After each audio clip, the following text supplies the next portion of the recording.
Morning San Diego.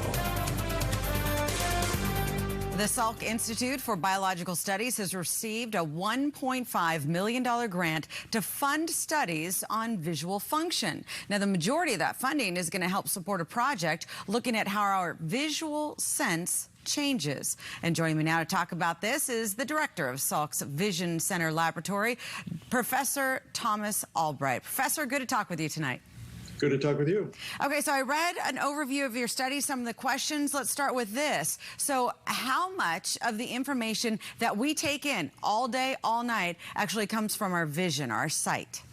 Well, an enormous amount of sensory information comes through the visual sense. It's the sense that most people depend upon from the moment they wake up in the morning and open their eyes to the time they close them at night to guide their way through the world, to recognize objects, the faces of friends. So it's a sense we depend very heavily upon.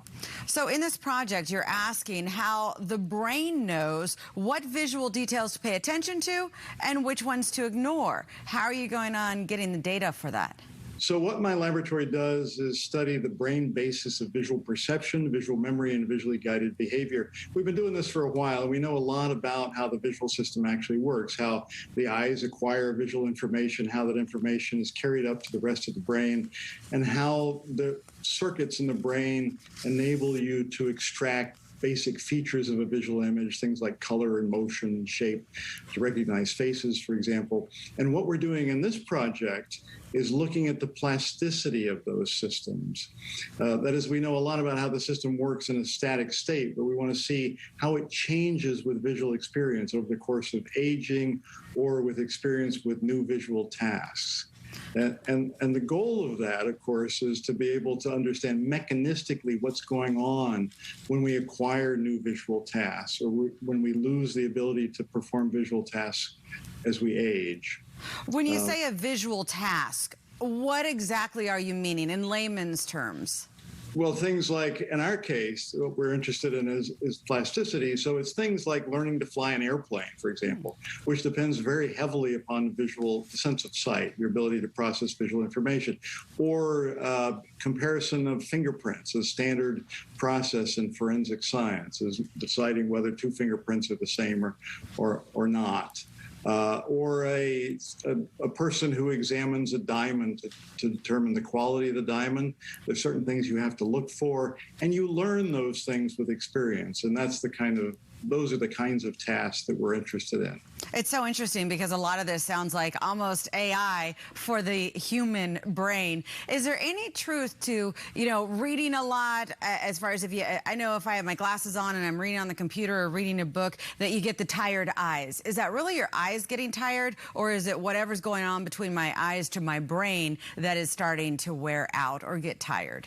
Well, there are two kinds of effects. There's an effect on what's called the extraocular muscles. These are the muscles that control the movements of your eyes. And when you're moving your eyes around on a computer screen, there's a lot of focusing, adjustment of eye position, which becomes a strain on the muscles. But then there's also the processing problem. It's an enormous amount of information that's going up to your cerebral cortex that has to be processed. You have to filter out irrelevant things, interpret things that are important to you, and so on. Okay, so if I don't remember something, my husband tells me it's simply because it wasn't important to me. Can I get that on the record for you, Professor? No. That's always a good excuse. In all seriousness, so when do you think you're going to have the results of the study and be able to present them for the next step? We hope to have, these experiments go slowly, but we hope to have significant results roughly a year from now. That's when we report back to the Prebys Foundation about the success of the project. And I think that, we're hitting the ground running in the sense that I have an established laboratory that does this kind of stuff. The new thing is looking at this plastic feature of sensory processing. Well, congratulations on the grant, and thank you so much for helping us all see a little wider picture. Professor Thomas Albright, thank you for your time tonight. It's my pleasure. Thank you. So coming up, we're going to